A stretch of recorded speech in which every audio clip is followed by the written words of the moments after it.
Good morning, and thank you very much for having us here.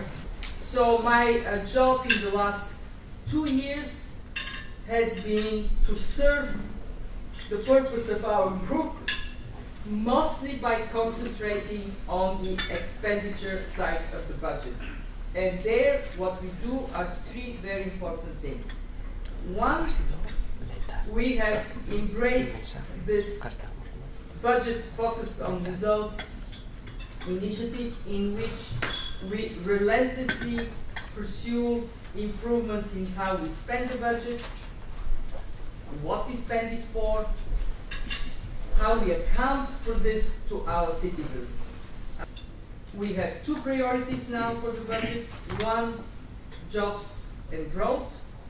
2, dealing with migration, refugees, and the security aspects of it. And 3, we work very hard to define what may be a possible evolution or revolution of budget negotiations next time around. And the question is, can we move to a different equilibrium, especially now with the UK referendum, putting the question of rebate squarely in our face.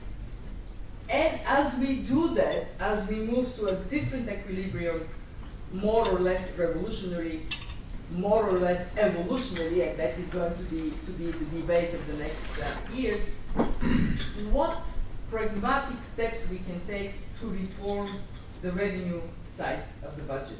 Together in the EU, we are stronger.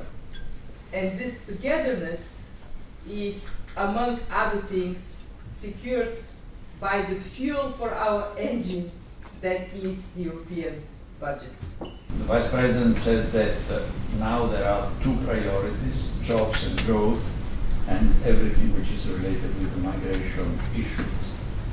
I would venture to say that there is emerging a 3rd, perhaps a first priority, which is overarching everything else, including these 2 priorities. That is, whether we want to try and save the European Union as an integrated system or not.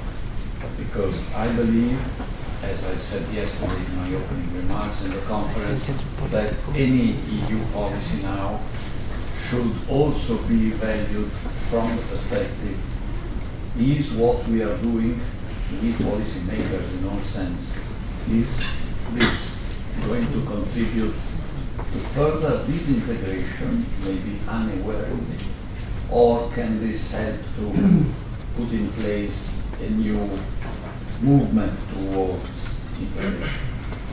And I think that through substantive channels and reasons, as well as through perceptions, how the budget is, what the budget does, how the budget is discussed, can be one of the fundamental factors here.